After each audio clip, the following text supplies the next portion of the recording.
in a hybrid form, and for those of you who are virtual, I think Nikki Ashton is virtual. When you need to speak, please raise your hand on your website. And for those of you who are in the room, please put your hand up, and I'll recognize you based on when you put your hand up. At least we will try. Now, please wait until I recognize you by name before speaking. And I now want to welcome our witnesses. And I want to thank you for waiting, because normally we were supposed to start at 4. We're only half an hour late. But votes occurred, and they tend to push things back a little bit. Now, from 4:30 to 5:20, we're going to have as witnesses the Canadian Radio and Television and Communications Commission, CRTC, and it's represented by Scott Shortliff, Executive Director of Broadcasting, Scott Hutton, Chief of Consumer Research and Communications, and Rachel Frenette, Legal Counsel. Welcome. You have 5 minutes to present. Not each of you, but one of you on behalf of CRTC have 5 minutes. So you probably know who that's going to be. So we shall begin for 5 minutes, please. Mr. Shortliff. Good afternoon, and thank you for inviting us to appear in front of your committee. And before we begin our remarks, I would also like to thank the Algonquin Anishinaabe people for having us here as a guest on their unceded, unsurrendered territory. I'd also like to thank them for being stewards of the land and waters in this area since time immemorial. So I'm Scott Shortliff, Executive Director of Broadcasting. I'm joined by my colleague Scott Hutton, Chief of Consumer and Research, and Rachel Frenette, General Counsel. Before we get to your questions, we'll briefly touch on two things. First, the CRTC's role with respect to official languages and official language minority communities. We had decided to divide our 5 minutes. My colleague Scott Hutton will speak briefly on French culture and how it's been reflected in our decisions and as a result of our recent proceedings. So starting with our role, as you know, the CRTC is an independent quasi-judicial tribunal that regulates the Canadian communications sector in the public interest.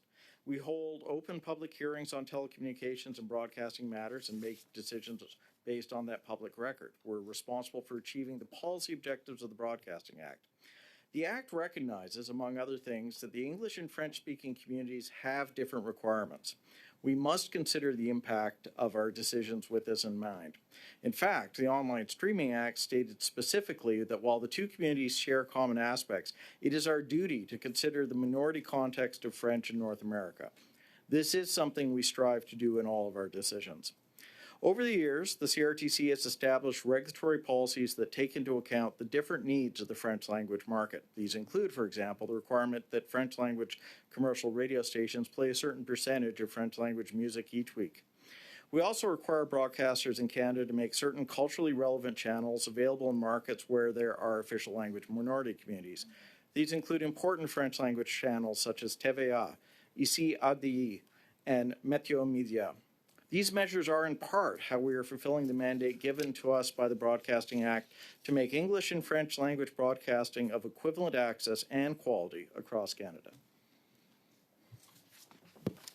Merci, Scott. Comme mon collègue Scott l'a affirmé. As my colleague Scott mentioned at the beginning of our speech, as a quasi-judicial independent tribunal, the CRTC makes decisions based on the evidence submitted on the public record of its proceedings. We build that record by seeking input from the public and interested parties. That includes both English and French-speaking communities across Canada. Additionally, the views of Quebec are well represented in our processes through the interventions we receive from the Quebec public and interested parties like the Association québécoise de l'industrie du disque, du spectacle et de la vidéo, the Union des artistes, the Alliance des producteurs francophones, and the Quebec government. To give an example, many French-speaking groups and communities took part in our recent proceeding to implement the amended Broadcasting Act. The proceeding included special interest organizations like Audition Québec, community stations like Télévision communautaire du Témiscamingue, province-wide stations like Télé-Québec, and the Quebec government itself through an intervention from the Ministry of Culture and Communications. The ministry, for example, told us about the importance of acknowledging Quebec's support for its own broadcasting system and not penalizing broadcasters for receiving that provincial support. It is based on the public record and on all the input provided that we identified French language content and official language minority communities as two areas that need immediate support. Our decision on the base of contributions of online streaming services, published earlier this month, ensures that funding will be directed to these areas. This is just one example of many. French-speaking communities from across the country provide valuable input in all CRTC proceedings, including on the implementation of the Online News Act, the creation of the Internet Service Provider Code, and the reviewing of the Wireless Code, just to name a few. Nous sommes tenus par la loi sur la radiodiffusion d'assurer. We are required by the Broadcasting Act to ensure French language and official language minority communities have equitable access to broadcasting that meets their needs. We do this by basing every decision on the public record we build through open and transparent consultations.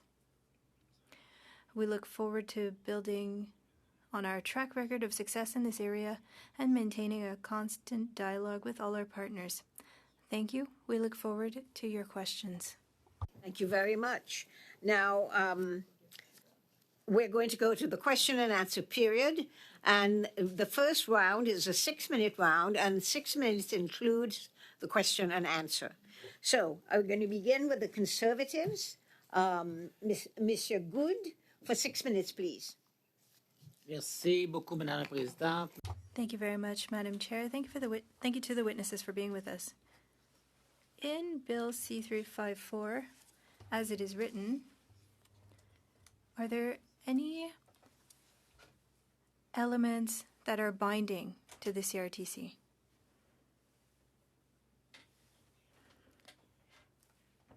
What we shared in our opening remarks is that we consult with communities. Part 3 of the Act has to do with official language minority communities in Quebec, and we do examine this as we do with Radio-Canada and SRC. And so these are things that we do, and we do have participation of different companies, of different stakeholders, of the public. And this allows us to properly represent Francophone culture and Quebec culture. We understand that this seeks to see us do more, and this is requiring an additional step with the new CRTC Act. Would a brief coming from the Quebec government carry the same weight as one coming from a Francophone association? We examine all of the briefs sent to us, especially those based on data and exhaustive research. Every time the Culture Department of Quebec sends a brief, we do look into it. Are there other provincial governments that have sent in briefs, or other departments? Yes, there are different groups. Some provinces are more active than others, of course. We look at the north, the territories, where there's a lot of impact, and Ontario and BC are also very active with the CRTC. You talked about the distinctiveness of Quebec and how important it is to protect it. You talked about actions that you've done, but can you elaborate or perhaps repeat them, because it was not very clear? I will let Mr. Shortlift talk about his recent decision. There are previous decisions that were made. For example, French on radio stations 65%. And that's higher than English content for commercial radio. In a recent decision, we have a fund, a production fund. It is divided between French and English. 40% will be allocated to Francophone production. And there is a bit of flexibility for the digital players. In that case, there needs to be content in English and French, or French. If not, to give it to the Canadian Media Forum to ensure that there will be content in French. It's important to reach the 40% target because there's more pressure to have French content in North America, and we want more resources for that. Francophone communities and minority situations in other provinces are very active during CRTC consultations. Can you tell us more about this? Have you spoken to them? Do you reach out to them, or do they reach out to you on their own volition? I'll ask Madame Frenette to talk about it perhaps after, but at the CRTC we have a working group with OLMCs, whether they be English or French speaking, and we attempt to have discussions. It's not where we make decisions. However, we attempt to explain upcoming decisions and proceedings so that they may be prepared and to allow them to be ready for consultations. Just like once a decision is made, we meet with the groups to share an overview of decisions. Question: has it happened that a government has contradicted a group within the same province? It's important to have the government's point of view as well as the private sector's point of view. Thank you. Madame la Présidente. Thank you, Madam Chair. Very much, and I go to the Liberals. Talib Nur Mohammed for 6 minutes, please. Talib. Thank you, Madam Chair. Thank you for being here with us today. You spoke a fair bit about Mr.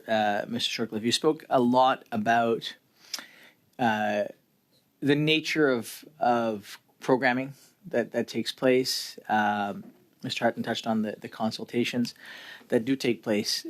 How much is the government of Quebec consulted, or how much feedback do they give you on average during the course of a year? It really depends on what we're consulting on, to be honest. If it affects Francophone interests and the interests of the province of Quebec, we have a long record. I was looking at it before we came, of cases where they've intervened with us. But it depends from year to year. It depends on the subject. I will say that certainly they've taken a great interest in how Bill C-11 will affect Francophones and Francophone production, not only in Quebec, but across the country. We've seen them be more active, and we welcome that. We want to hear from all aspects of Canada, and we have a special interest in assuring that French is supported.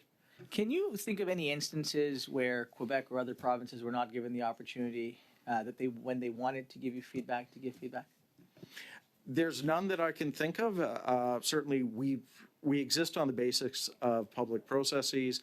We try to make them as well known as possible. We are open sometimes to procedural interventions if someone says they haven't been given a fair chance to speak in front of us. We have a long record of expanding our time.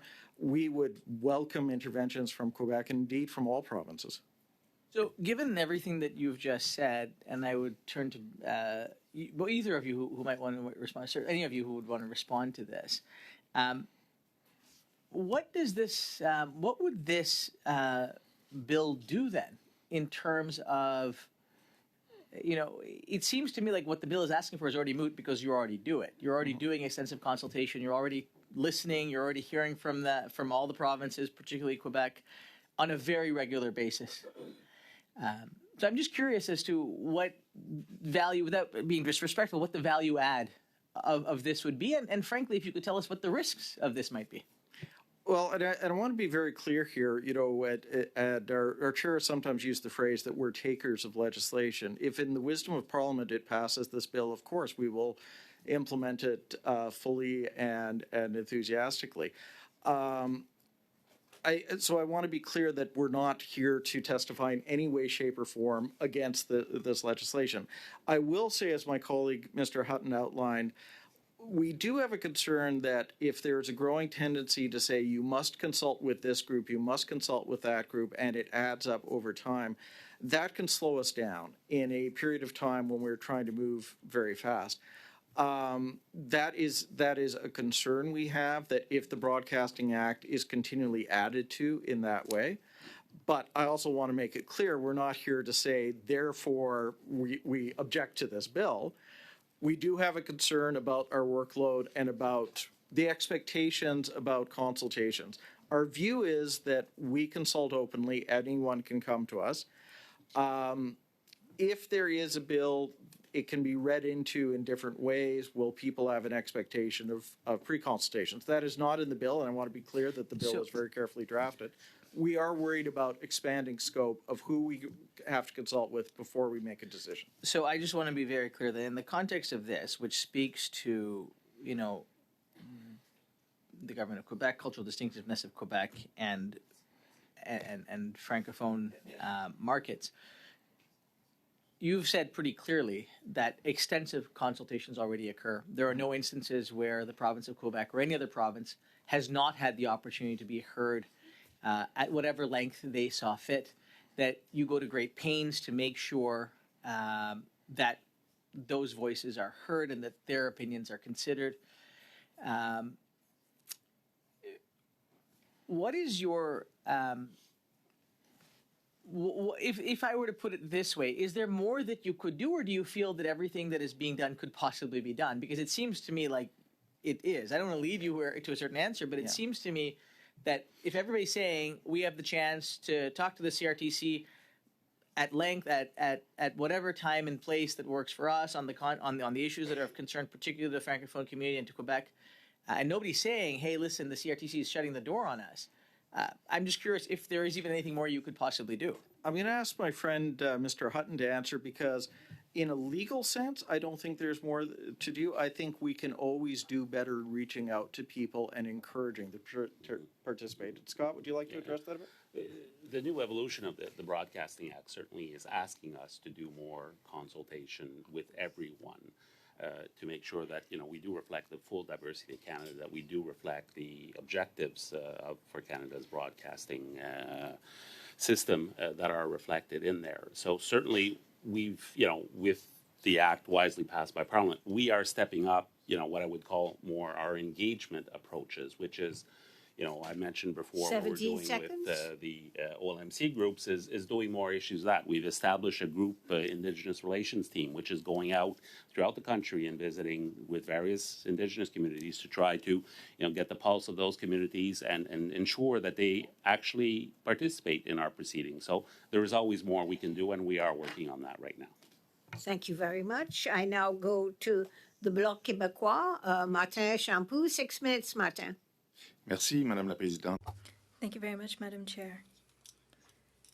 I would like to come back to what Mr. Noor Mohammed was asking, speaking about the burden, the additional burden. I've heard arguments against Bill C-354, but nothing has led me to believe that it was a bad idea, that we would need to talk about something. And perhaps we could examine an amendment regarding consultations with other provincial governments. Mr. Shortliff and Mr. Hutton, you both said that this would add an extra layer of work. How do you inform the Quebec government about hearings? How do you see that process? How would it be an additional task in the way that you carry out your work? Answer: we send out our advisories. We try to do more awareness raising. I'm going to interrupt you. We already do it. But what we take issues with, and we will implement it if we must, it's just that consultations go beyond advising that something is coming. It seems to be an additional step. That's why, because we're already doing all of these good things, as you know, adding this other layer, well, people expect more. It's not necessarily defined. But what the bill says is that you have to consult. And this doesn't seem to be very significant for time constraints. And we understand that the Quebec's government with C11 is reacting a little late, but this seems quite simple. We want Quebec to be informed and consulted when hearings are going to happen on specific topics. I will give you 2 examples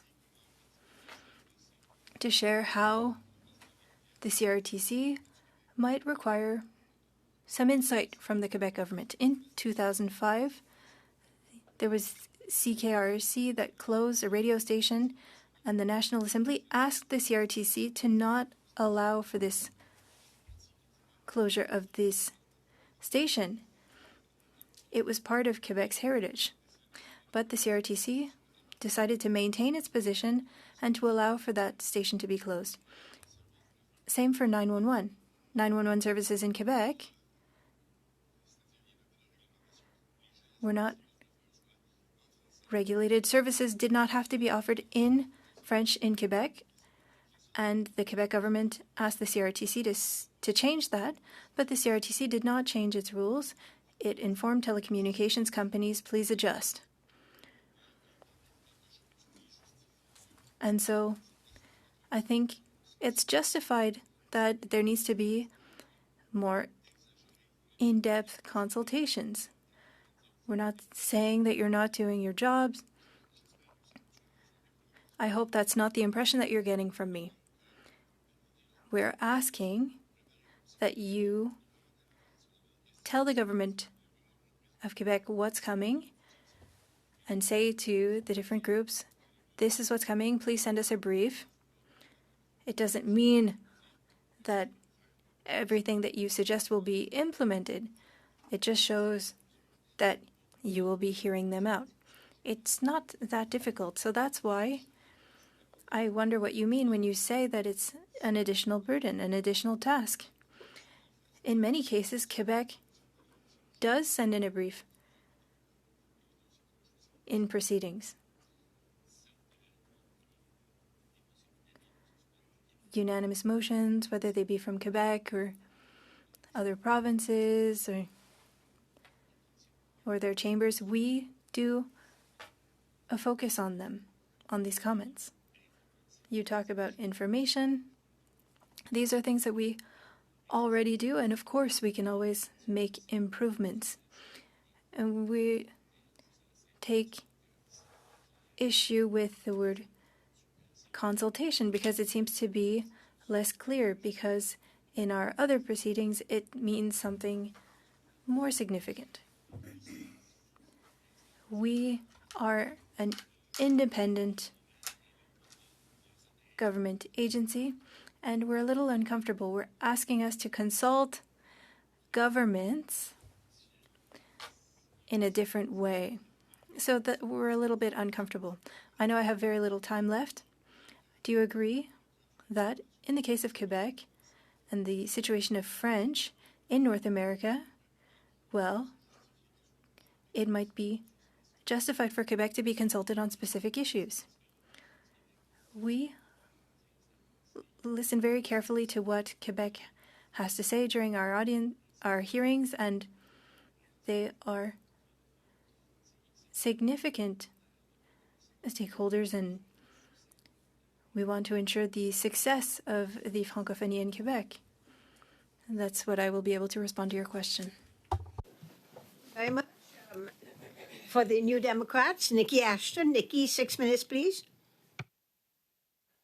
Thank you very much. Ma première question, c'est pour Monsieur Hutton. My question's for Mr. Hutton. Mr. Hutton, has the CRTC taken concrete measures in its operations in recent years after seeing the data from StatsCan? Point of order. Can we just get it turned down a little bit? I can't hear even the translation. It's so loud, the speakers. Just a little bit. Thank you. Sorry to interrupt you. No problem. Hopefully it's better now. Yeah, that's better. OK. Oui, c'est ça. Depuis les données... We've received data from StatsCan that showed that for the first time in history, French is declining not only throughout Canada but also in Quebec. With this data, this has had an impact on work at Parliament. Does it have an impact on your work at the CRTC? I can start, and perhaps Ms. Frenette could also answer. The CRTC is an organization under Section 7 of the Official Languages Act, and we have a mandate to do our best to support OLMCs throughout the country, and we take this very seriously. We consult these groups on upcoming proceedings, we inform them of decisions made, we seek their comments, their feedback, we hear suggestions from different groups. We also take into account comments in our reports that we share with the Official Languages Office, and we work in partnership with Heritage, the Department of Heritage. And so we share year after year how we've supported OLMCs. And as Mr. Shortleaf mentioned, we have taken measures to support programming in French throughout the country by imposing support for audio and for promoting diversity in Canada, especially for OLMCs. I don't know if Ms. Frenette has anything to add. No, I believe that your answer was quite clear. I just wanted to say that the CRTC must follow the Official Languages Act. We need to take measures in order to support OLMCs and to allow them to flourish. And we also need to have measures in the Broadcasting Act to support OLMCs.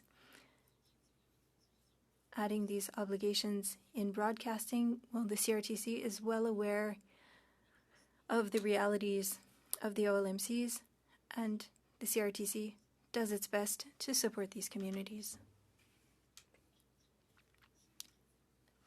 Now, on the question of consultations, other colleagues have asked questions on Quebec, but the decline is quite noticeable in Western Canada as well. What types of consultations do you carry out with Francophone communities in Western Canada And so groups outside of Quebec, so with Western provinces.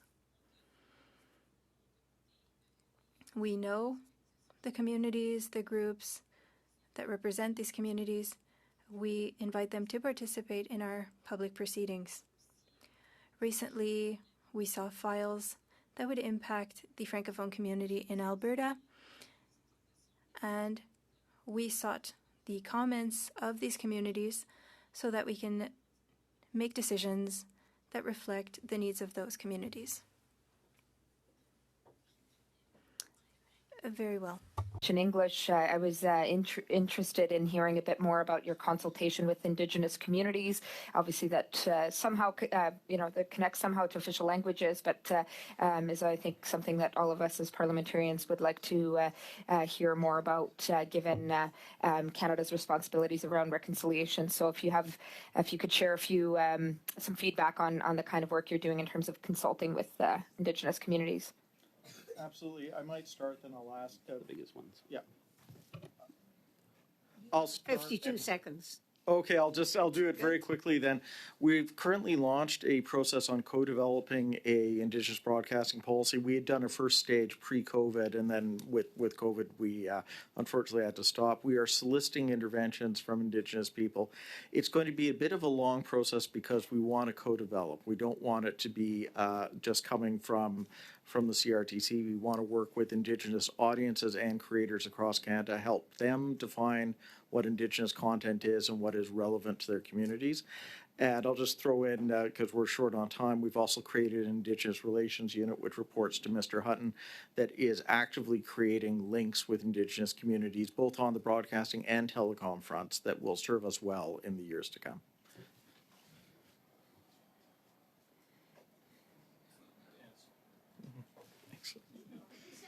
Sorry? Oh, 3 seconds. Well, I'll just say that, in the somewhat public forum, we are hoping that Indigenous people will participate more. We know we have to do more outreach. We know it can be difficult to come in front of a quasi-judicial tribunal, as we frequently call ourselves. We need to do more with Indigenous people, and we need to involve them in creating policies, because we are reflecting their nations and their realities as well as a broader Canadian reality, and it is something we are very much committed to as a commission.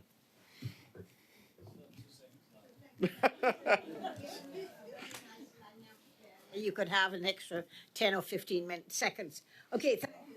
Now I'm going to go to the second round. And the second round would be, I'm going to make a truncated round of that. It's going to be 5 minutes and 2.5.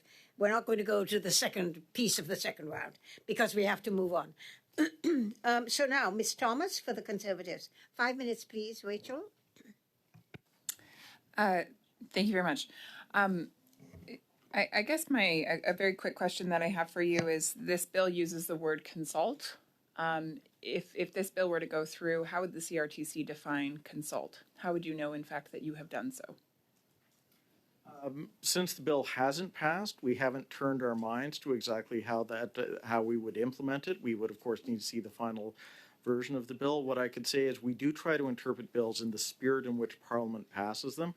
So we would take consultation as being meaningful, that we would need to reach out to the province of Quebec and make sure that they have the opportunity to intervene in our processes.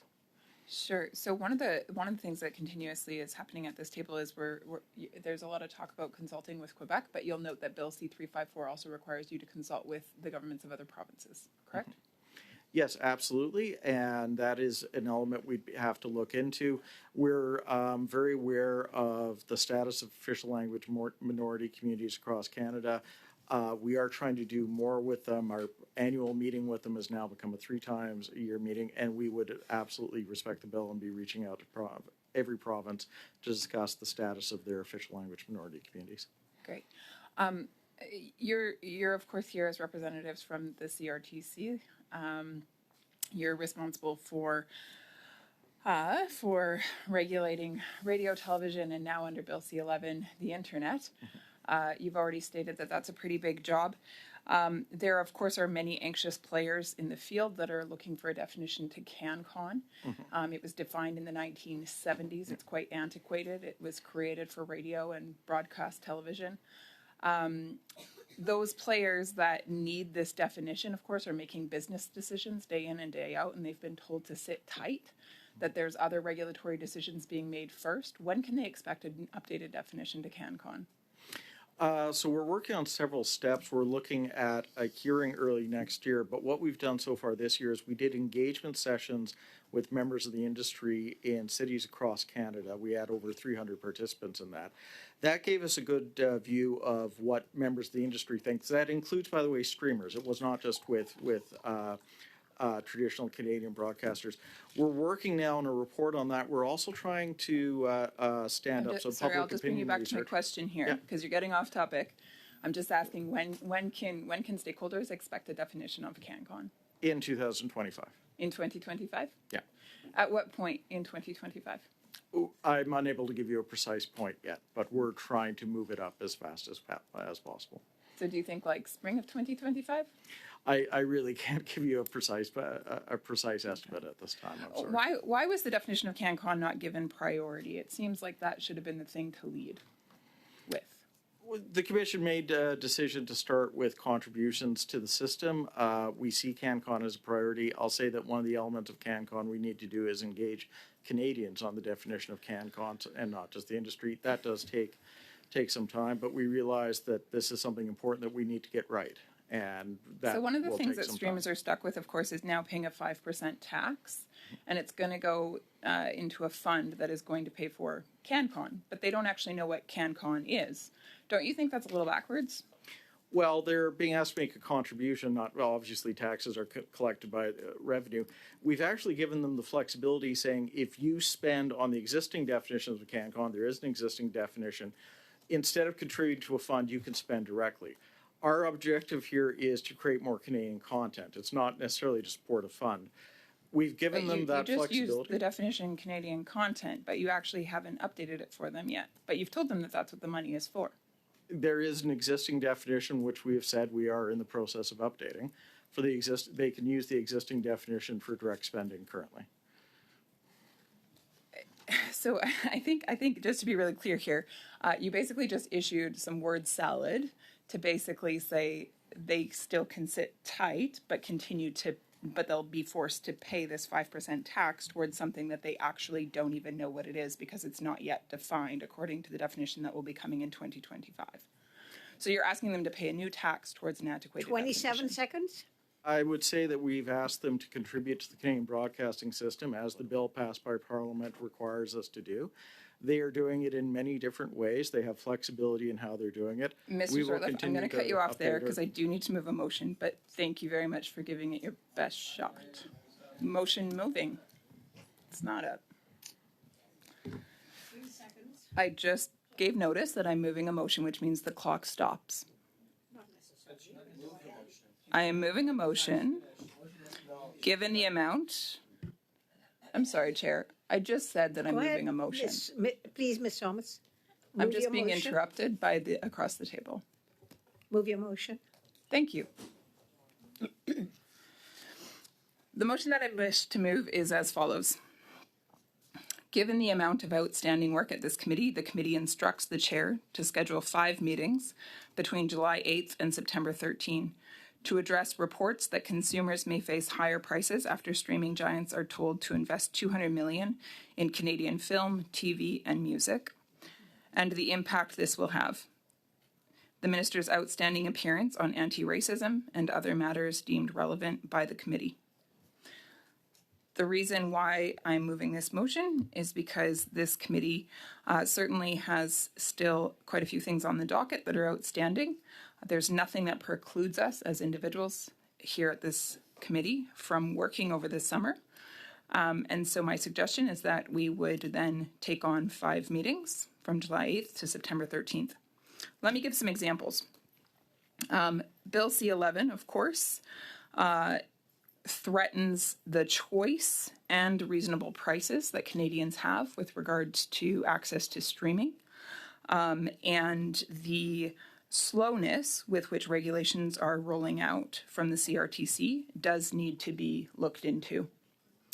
The impact that those regulations are going to have, not only on Canadians as consumers, but also on stakeholders, is really important for this committee to better understand. In addition to that, we have a motion that was brought forward by Ms. Ashton asking for a study on, asking for the minister, to come concerning the anti-racism strategy. And it was agreed to at this committee that we would try to do that as soon as possible. And so that is something that could be done over the summer. Furthermore, the CBC CEO, Ms. Catherine Tate, was here earlier, just about 6 weeks ago, and she stated to us that the board for the CBC would be meeting this month, June, in order to determine the bonuses that would be given to executives. And of course, I think this committee has great interest in knowing what the final decision was concerning those bonuses. That decision, of course, again, will be made in June, and then they're supposed to be dished out in July. And so as the CEO for the CBC, we would have the opportunity to bring her forward and to ask her questions with regards to that decision-making process, therefore allowing for transparency and accountability concerning the $1.4 billion taxpayer dollars that go towards the CBC every year. These are just a few of the reasons why it would be a good idea for us as a committee to meet over the summer, and so I am therefore moving this motion. Any discussion on the motion, Mr. Coteau? Yeah, I'd like to move adjournment of debate on the motion. Simple majority. Did you wish to speak, Mr. Shampoo? There's a motion on the table. Sorry. No, I know. Yeah. I know you did. Mr. Shampoo was saying something. I didn't know if it was a point of order or not. Okay, so no one else wishes to speak on this, so I shall call the vote on it, please. The vote is on the motion to adjourn debate. Mr. Noor Mohammed. Yes. Mr. Coteau. Yes. Ms. Dillon. Yes. Ms. Gainey. Madame Latanzio. Mr. Wall. No. Ms. Thomas. No. Monsieur Gould. No. Mr. Lawrence. No. Monsieur Shampoo. Ms. Ashton. Yes. Yes pour 7-7, nays contre 4-4. The motion does not carry. So we shall resume this. We have about, we have another 5 and 5:10 more minutes to go on this before we leave. So I will go for the Liberals, Michael, for 5 minutes, please. Here we go. Thank you, Chair. I had the floor, right? It was You had the floor when you Yeah. brought forward your at 5 motion to minutes, adjourn. right? You have 5 minutes, yes. So it's my turn now. I would just, Go. I would Okay, just raise a thank point you. of order. Yes, Ms. Thomas, what is your point of order? Thank you. So Chair, I'll just highlight for you that you just ruled that the motion to adjourn does not carry, Oh, I'm sorry. which means that we are then continuing to discuss my motion. Miss Thomas, you know what I meant. You heard the No, I vote. don't. You I heard don't, the Chair. vote. I'm giving you the The vote did opportunity not carry. as a All right, courtesy I to shall you correct to this clarify. then. Clarify. The motion to adjourn carries. Thank you. Okay. Mr. Coteau. Thank you so much, and thank you to the witnesses for being here. So I read the bill, and I read some of the background documents, and it seems pretty simple. It says, we go out there and consult the Quebec government and other provinces, but you're saying that we do that already. Is that correct?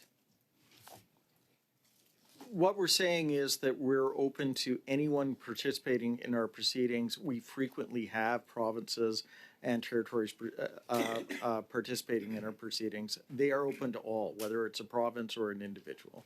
So you've read the bill, or at least the notes. Mm-hmm. Is there any difference between what this is asking and what you currently do?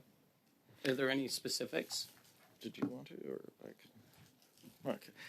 I think, again, and I have to be very careful about this, we're not here testifying against the bill. We're not. That's not the question, Yeah, right? no. Yeah. I'd say, but what we are saying is when you say there is a duty to consult, our concern is that if next year in Parliament of its wisdom adds a duty to consult with another group and another group, at a certain point, do our proceedings become unworkable? Okay. So it's a future looking and I issue. understand. I understand the term duty to consult. Like from that perspective, I understand being required is different from consulting.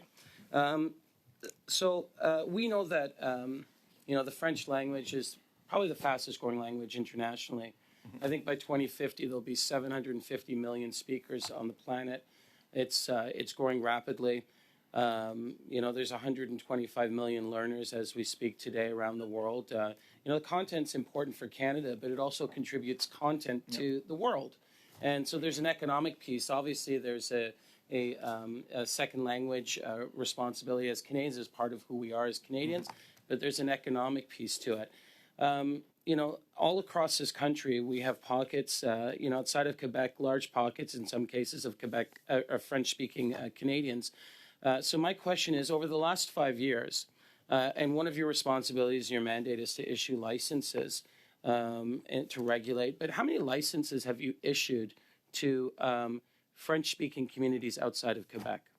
I would have to take an undertaking and get back to you on that. I'm afraid I don't have the number with me directly, but we have licensed television services, radio stations, community radio stations. I can get a full breakdown and bring it to you and be happy to do so.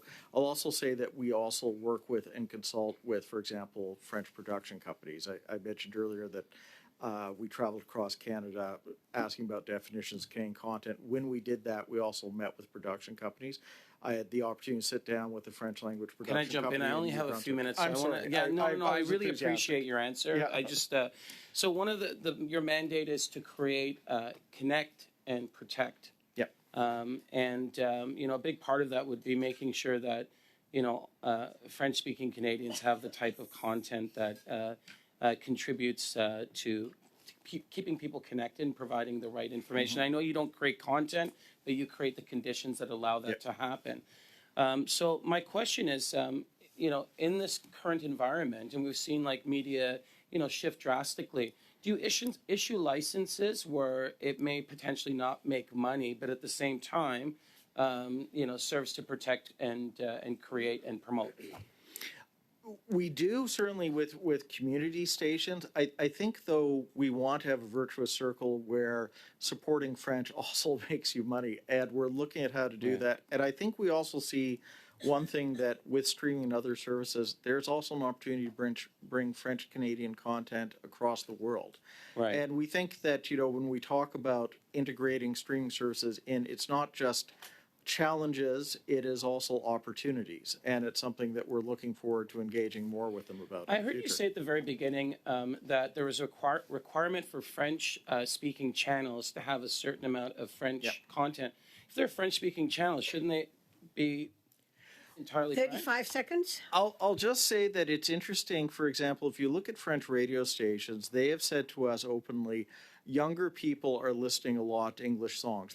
They are, because it's popular, and that they go to streaming services and listen to songs. So the radio stations sometimes say, can we broadcast less in French? And we've said that we understand what you're saying to us in the business pressures, but having French available is an absolute necessity. And that is the judgment that the Commission has made today. Thank you, Chair. Thank you very much. I appreciate it. Thank you very much. I now go to Martin Champoux for 2.5 minutes, Martin. Merci. Thank you, Mr. Shortliff. Earlier you talked, I know it's a Scot who said this to me. Anyway, you talked about how you reach out to OLMCs and you factor in the impact on French. You also stated that you are developing relationships with Indigenous communities, and that's great. And so you are working on consulting them systematically as well. And I'm not trying to ask a trick question here, but in the eyes of the CRTC, is Quebec considered in the same way as OLMCs, or does Quebec have a special status? Answer: during our proceedings, that's when we make decisions as an administrative tribunal, all points of view are valid, and we focus on data. I understand that, but I only have 2.5 minutes. For OLMCs, we do have obligations. We have to consult, we have to make positive actions, as in the act. And so that's what we do.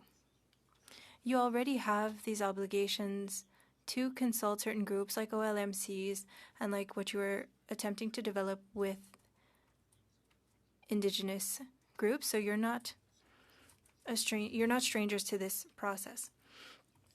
Quebec, well, that said, Quebec is not just another group. Quebec is an essential tool in protecting and promoting French in Quebec, in Canada, and in North America. And again, I want to thank you. We agree. And I would like to come back to what you said earlier. The CRTC often stood up to broadcasters that wanted to lower French content, and the CRTC often defended cultural organizations that are often in front of you. Thank you very much. Nikki Ashton, 2.5 minutes, please, Nikki. OK, merci beaucoup. Je pense une grande... Thank you. I think that a lot of what's been proposed today is support for broadcasters, francophone broadcasters, especially, well, throughout the country, but